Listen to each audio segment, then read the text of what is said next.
Good morning, everyone. So let me start with the question.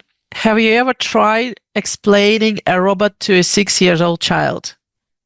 You might get a response like, it's like a toaster with the feelings. So welcome to a magical and occasionally hilarious world of teaching robotics to children. Today we are diving into a surprisingly serious debate.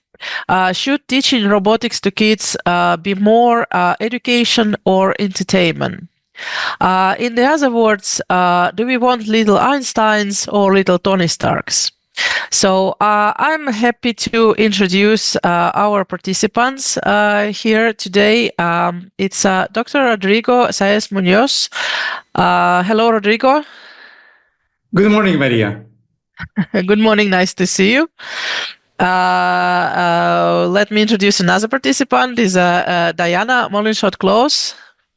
Good morning. Good morning. And next is Omesh Dutta from India. Hi, greetings to everyone. Pleasure to be here with you and looking forward to an exciting discussion. Good morning. And I have our partner from the Thailand. It's Victor Manerak. Hello, Victor. Hello, Maria, and good morning, good afternoon from Thailand. Yeah, Yes. and we would like to share about the fun topic together today. Yes, nice to see you. Thank you. And the last but not least, it's our partner from the Senegal, Ahmed. Hello. Good morning. Hello. Good morning. It is a pleasure for me to join the discussion. Yes, thank you. So, what could you, Rodrigo, what could you say about modern education, and what do you think? Should it be more education or should it be more entertainment? And good morning, Maria, and thank you for that critically important question. And I'll start by being a little bit Solomonic in my suggestion is that both aspects need to be an element within the teaching methodologies that we utilize. There's certainly different approaches we're going to be using when a child enters the educational system, very different than what we expect from a tertiary education model. But let me start with this.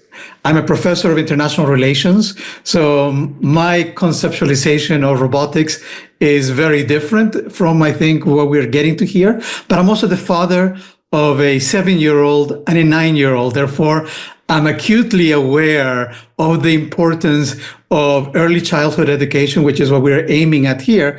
And for me, it needs to bring both elements.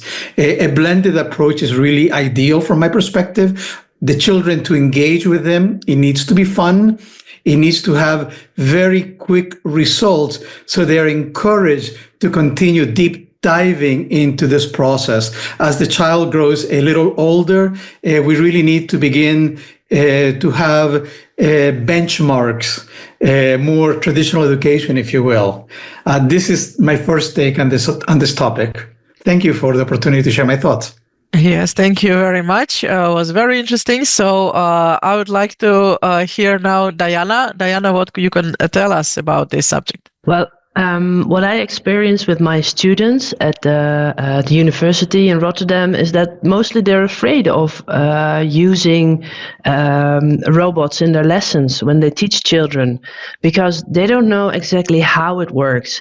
And what I try in my lessons is to get those students to experience that it's fun to work with robotics. And you don't need to know everything. You don't need to know exactly how it works. But when you work with children, it's amazing when they come to you and they show you how proud they are in something they created. And it might not be exactly the goal of your lesson, but if you just see the proudness in their eyes, I think that's really worth something. But sometimes you have to use lessons with certain goals to get there, and sometimes you just have to let it happen and have fun with them. Okay, thank you very much. Umesh, what could you say about this? Amazing thoughts from the previous speakers on the same, and I would like to just put my mind and thoughts into it. It's a debatable topic, and that's the reason why we all are here. To form some sort of understanding: is it good? Is it bad? How much is good? How much is bad? So the point is that it is not at all a replacement for the conventional education. If we say that can it replace education, the entertainment? No, we cannot say that. Yes, it is a complete replacement, but yes, the thoughtful integration of entertainment with education is something which we can look out for, and that integration of entertainment with education and to what extent is what we need to decide, and it can vary from case to case, and that's what my thought is. But the point is that entertainment in education is a great fun. It definitely promotes engagement, attention, retention, and recall. And last but not the least, if you see the global statistics of the edutainment industry, entertainment in education, I'm talking about, and the stats are definitely encouraging. So the market size was somewhere around 2.71 US dollars billion USD in 2024, and by 2029 it is expected to grow by 17.83%, which means that the edutainment industry is expected to reach somewhere around 15.98 billion USD by 2029, which is solid statistics, which means that globally it is something which is favored, and it makes the difficult subjects quite easy. We have difficulty of teaching various subjects, and students have difficulty in terms of perceiving those subjects. But with education and the use of technology in education, you can make those subjects look pretty easy. Use of VR, AR. I heard some of the colleagues, speaking about their involvement in the virtual reality, augmented reality, robotics, and various new technologies in the classroom program that really creates a positive impact. And students, they are able to get the best out of that. And we are talking about problem-based learning. I believe, like all of us, when we go and execute our plans in the classroom, we just do not want to be linear. We want to make sure that it creates that critical thinking and it creates that curiosity among the students. And we generally follow project-based learning pedagogy. When we get into the classroom, we try to do that as much as possible so that students can take the best out of what they're doing. And as Professor Rodrigo said, that he is the father of two kids, and he can understand very clearly what is the importance of educational games when it comes to learning. So when they're born, when they're getting into the formal education, you just do not want to throw them into the formal education. You want to make sure that they explore, they play games, and they learn and understand, collaborate, teamwork. There are a lot of other dimensions that you would like to develop, and with the help of technology, with the help of entertainment in education, you can definitely make those aspects much more easier to penetrate, and students and early age learners, they can gain a lot when it comes to bringing technology into education. Now, when we talk about education, we are not just talking about doing it from the particular geography point of view. We want to make sure that we have universal education so that a citizen is becoming globally acceptable rather than becoming focused around a particular geography. And I think the role of education should not be just centric to a particular region. It should be beyond that. And how technology integration can bring that particular thing into the picture is again an exciting area. Last but not the least, the most important is to have the universal human values. So the value system is extremely important. It is not about teaching them technology. It is not about teaching them robotics. It is about giving the right values. Technology you can learn at any point of time. Tools you can master at any point of time. You just need to commit yourself. But what is important is to make sure that you give them the right value system, and how technology integration, how entertainment integration can make that happen in the classroom is an exciting opportunity. And I believe like the global accessibility is something which is going to be an important weapon going forward, because when it comes to sharing the knowledge, what are the best practices you are following, others can also follow the same. How do you make it accessible to others? And how do you go beyond YouTube? How do you go beyond what is exactly available at this moment is a question. How can we leverage technology to share the best practices in edutainment industry, in entertainment and integration of it with education, so that others can also utilize it? I believe like there is a strong focus on that is required in the near future, so that everybody gets benefited from the best practices that a particular individual or a team is having in their own region. So these are my thoughts around it. I hope that I'm able to give some fruitful views on what is going on at the moment, and looking forward to hearing the other perspectives as well. Thank you very much. So we basically, at this point, we agree that the both approaches have value. So education provides the foundation, and entertainment provides the spark. So they have to be connected to each other, and basically we are talking like about the sandwich. So the education is a whole grain bread, solid and nourishing, and the what we have in between is fun. We call it Nutella. So it's sticking the both sides together. So they basically they all comes together.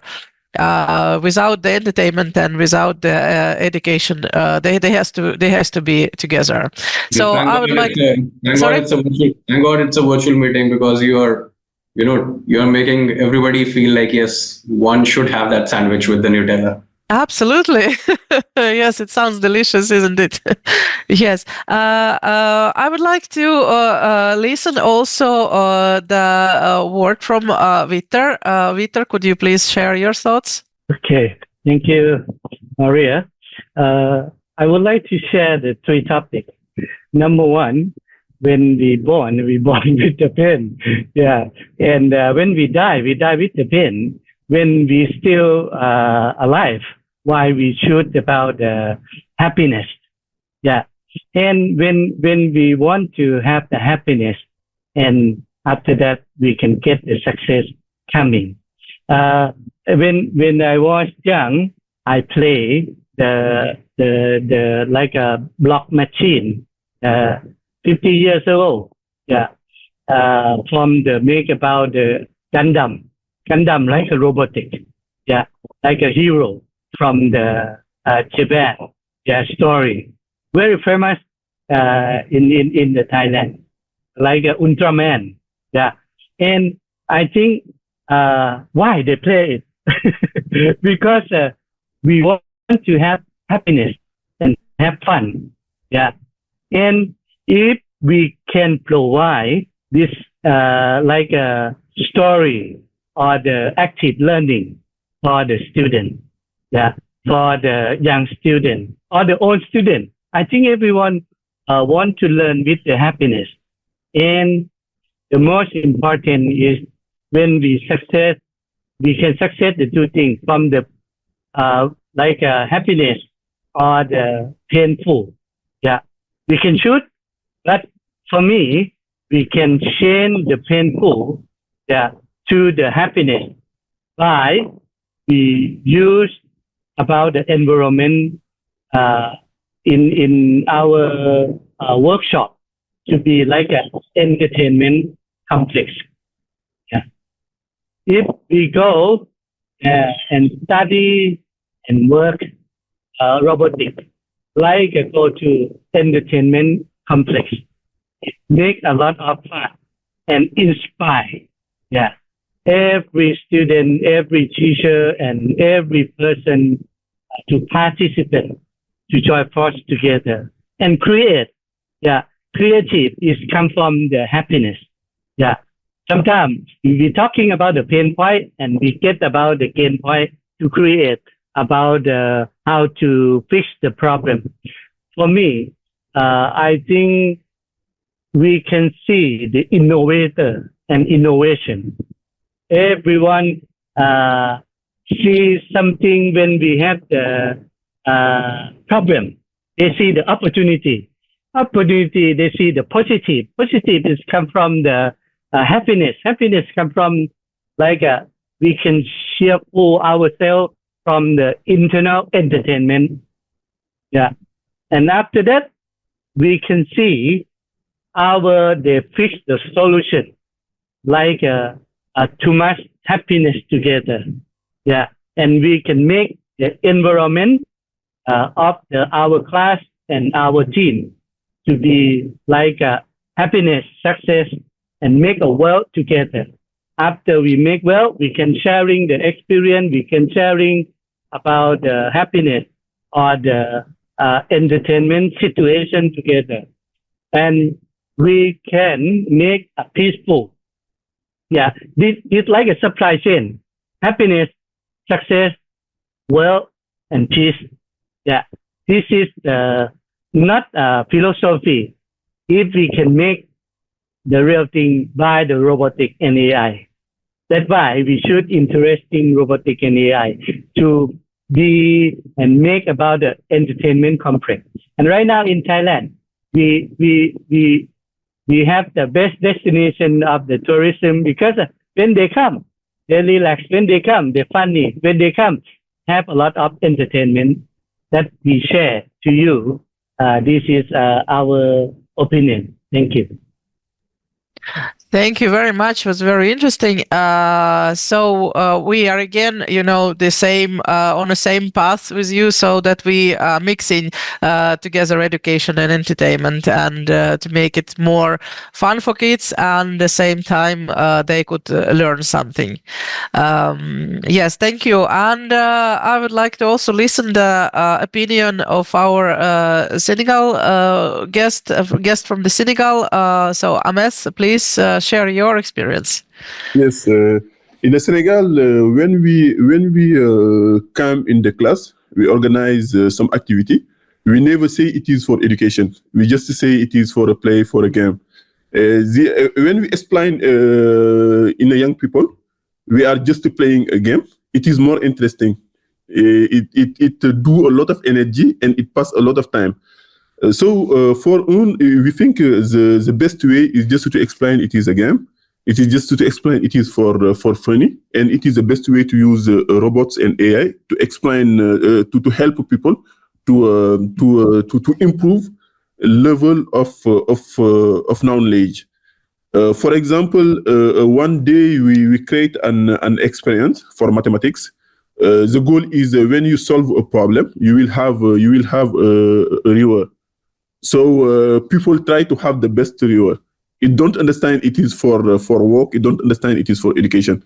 It just think it is for play, or something. When you try to program a robot to do something, you will have a good reward.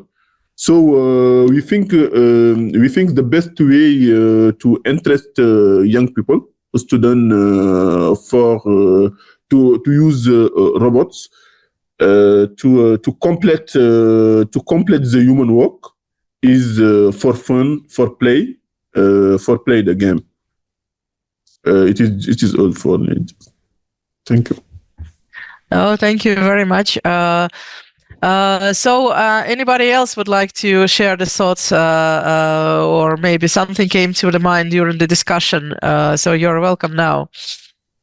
When I think of excellence, when I think of leading thinkers, mathematicians, philosophers, engineers, they're not working, they're playing. They're challenged by the series of ideas that they want to find a solution for. If we eliminate the concept of play from the educational process, we're shortchanging our children in their process of development. We all learn differently.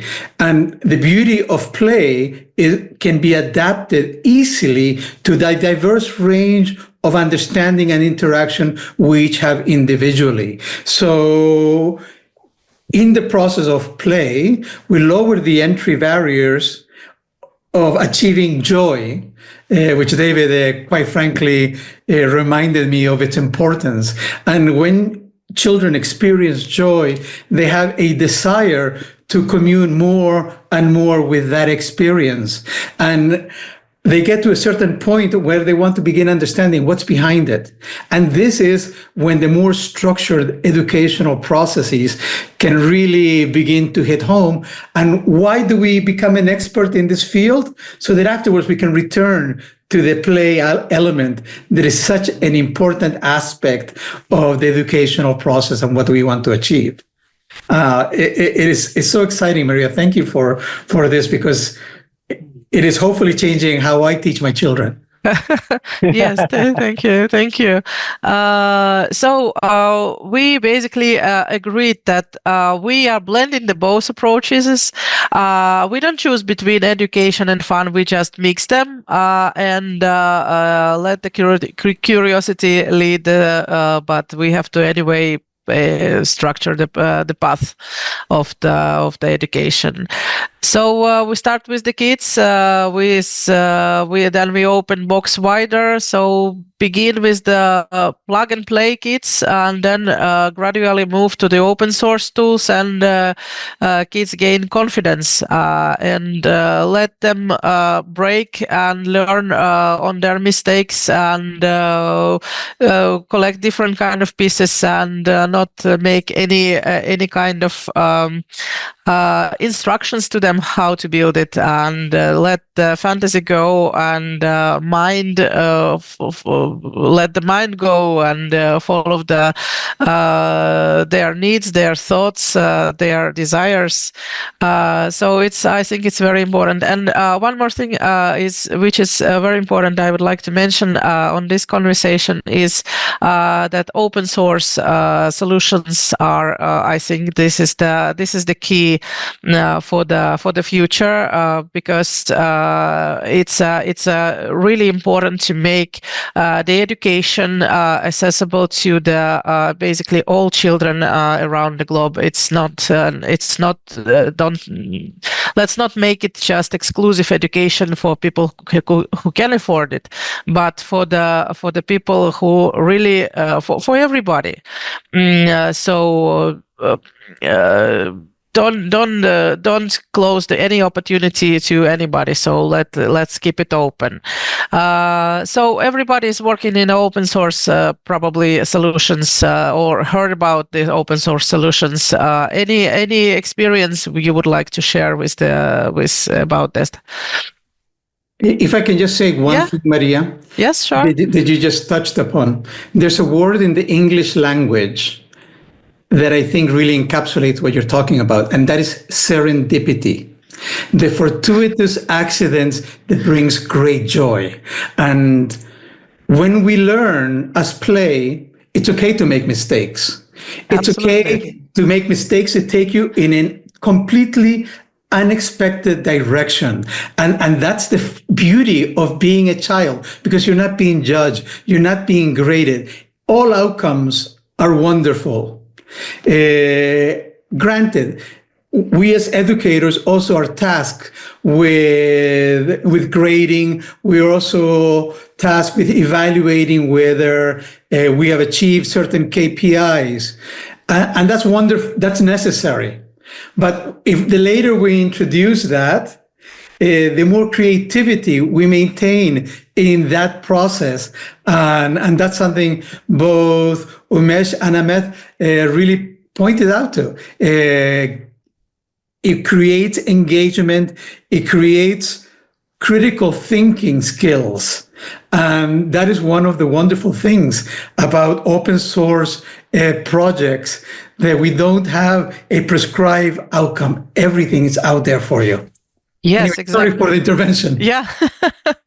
Yes. Diana, do you have anything to say about the solution? Open source solutions.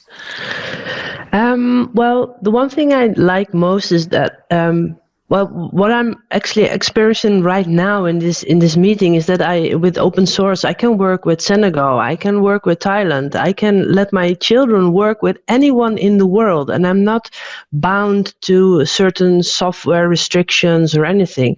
So, like the triple E model from Liz Kolb says, you can engage with the open source material, we can enhance with open source material, but we can also extend the world for children. We can let them come in contact with Senegal, for example. We can show them that there are maybe different problems there, but they're also the same problems, and that makes it open source material for me the best material to work with. I really like it.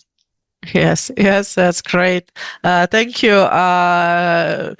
Umesh, do you have a few words? Yeah, sure. Why not? On this open source technology, I can say that the world has moved.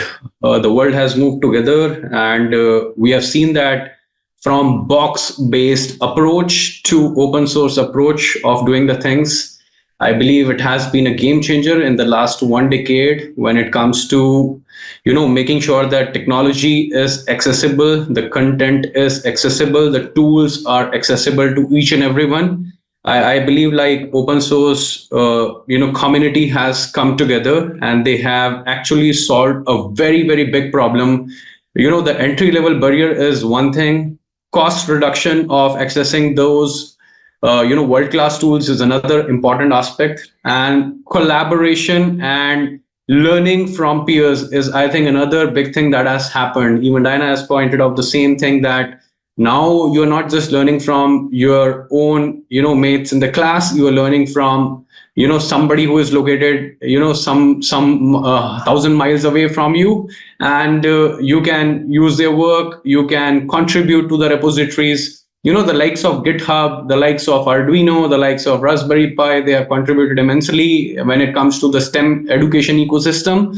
And I believe the next era for open source is already there. We are living it. We are in the era where AI is dominating. And I believe like this is the best era, because in India we say poison kills poison. There's a lot of debate around AI. It's gonna take our jobs. Even if the technology is becoming open source, the more and more use of it, we are making it even more powerful. And sooner or later, humanity is going to face crisis. Humanity is going to fight AI. So the point is that we have to use AI against AI. That's the way moving forward. AI against AI. Human has created AI. Human has to use AI against AI to survive, because we are quickly entering into a very interesting era, and the era is going to be an era where the intelligence is not going to remain just programmed. It is going to be as good as human being. So we are entering into AGI. So artificial general intelligence is not far away. 2033, we are approaching it, and the time it happens, it's going to be even more challenging. The point is that open source community has to play a huge role in terms of making sure that human beings are always ahead of the game, and AI is just going to be one of the prop with the magician. So human being is always going to be there as the center, and AI or any other technology is always going to be the prop which we can use in the classroom. And it can only happen if we use AI smartly in the near future. And open source community has to come together to make sure that they are ready for the future challenges.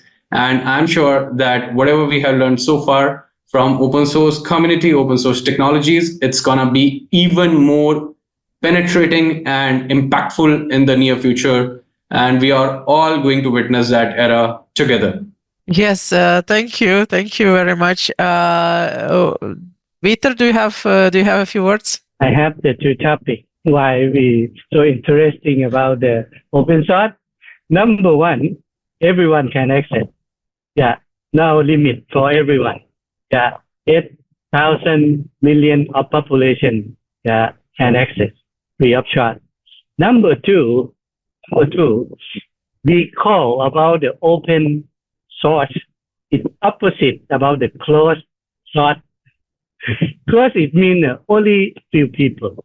Yeah, in the a long time we have the not too much about the empire, not about a big community sharing about the secret, how they prove the society, to be best in the world.